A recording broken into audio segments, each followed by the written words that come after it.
Thus, on TVC News, the House of Representatives Committee on Ecological Funding has conducted an on-the-spot assessment of key sites across Lagos State, pledging rapid intervention to tackle environmental challenges affecting the state. Led by the Commissioner for Environment, Tokunbo Wahab, the committee inspected areas including Ifakoijaye and Songo, as well as Agboyi-Ketu local government areas. Esther Mokbariola has more. The public officials began their inspection in Ifakoijaye local government area in Lagos. Here, a growing gully erosion site hasn't only threatened local infrastructure, but has also become a dump for illegal waste disposal. The next stop brought them to Songo local government area, where extensive damage to drainage systems caused by erosion was evident. Officials assessed the damage and discussed next steps. No small amount of money can help any state to solve this problem. So we really need to see for ourselves and advise properly how we can pull more funds for state to actually do what they need to do. So if funding are coming, it must be to the quality and the quantity that is required by those states. It's about the collaboration between states and federal. Ecological fund is an intervention fund to help states bring succor to people, fix ecological challenges. And I'm glad they are here. They'll take stock, and in the afternoon they meet the governor, and then we take it. Final stop is Agboyi-Ketu, where the committee members assessed the level of environmental degradation caused by the release of water from Oyo Dam. They assured residents of a lasting solution. The committee has seen that Lagos State truly needs a lot of intervention. A lot of people hear Lagos State and you think, it's elitist state, that we don't have problems. So, and I've tried to convince the committee to ensure that they realize that Lagos State has a lot of, ecological issues, challenges that we need to intervene. A lot of people have been displaced, lives have been lost, and a lot of properties have also been lost. So we are going to see how we can attend to them as soon as possible to intervene in their livelihood. While the committee's visit provides hope for the much-needed support to restore affected areas, residents await swift action to address these pressing environmental challenges in Lagos. Esther Mokbariola, TVC News. And in response to recent floods that have devastated local communities, the federal government has intensified efforts to ensure the safety and efficiency of dams across the country. Officials from the Ministry of Water Resources and Sanitation disclosed this while inspecting the condition of the Owena Dam in Ondo State. Ayodeji Moradeyo reports.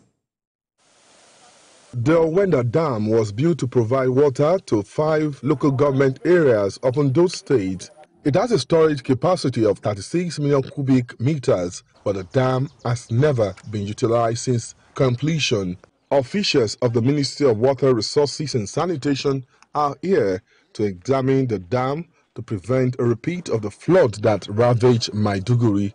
The Director of Dams and Reservoir Operations, Ali Ibrahim Dalla, led the team on a fact-finding mission. He expressed disappointment that the dam has not been utilized since its establishment.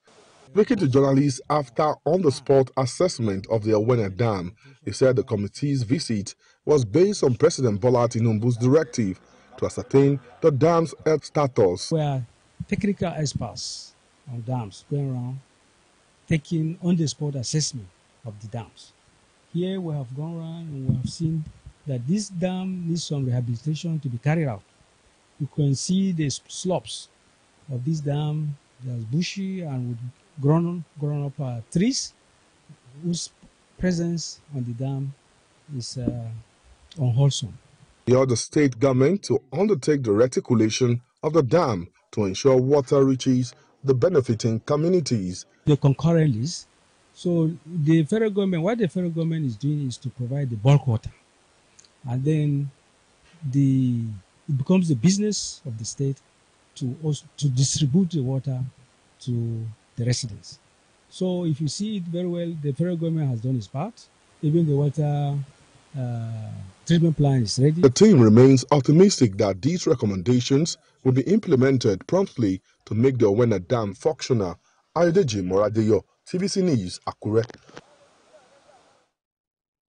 Well, away from that now, the Federal High Court judgment which ordered the seizure of allocation to Rivers State is still generating reaction as the camp of Governor Siminalayi Fubara is talking tough, insisting there is no cause for alarm. We have details in this report. They participated in a controversial local government election. After confronting violent resistance to assuming duty, the chairmen are now faced with another hurdle. How do they run the local government areas without funds? As the political crisis triggers public concern for the smooth running of government, the council chairman said the FCT minister Nyesom Wike should be held responsible. The opposition group, however, denies the allegation. You see how desperate the FCT minister is. He wants to starve the workers of Rivers State. He wants to starve our pensioner. He wants to serve the workers at the institution and mothers who are working. And don't to think of it, even most of his supporters are lecturers at various institutions in Rivers State. You want to starve them of fund because you're desperate, because you want to own Rivers State. We are going to resist him totally. It's the blackmail on the judiciary. Oh, judiciary has been bought over by one person. They call the person's name and says the ways of wicked minister of FCT and all that. And another strand takes a swipe of Mr. President and to say, oh, Mr. President, you are giving Wike all the support to do this in Rivers State and blah, blah, blah, blah, blah. All these are unnecessary blackmails. The chairman is confident that the court judgment will not stop the local government council from executing people-oriented projects and policies. And let me also tell our people that they should expect a lot of rapid developments. By next week, we're going to flag off an administrative block for the chairman, marking the 100 days in office. We're also going to provide cards for the councillors, vice chairman, and other key principal officers of our local government. We're also going to flag off the International Women Development Center at the SAS Road, where we have international markets. This was Governor Siminalayi Fubara's reaction to the news from the Federal High Court. At an occasion to offer thanks to God, he appeared unbothered. It made me start looking more beautiful than my wife. But the next few weeks or maybe months would be critical in determining what impact the judgment would have on governance in Rivers State.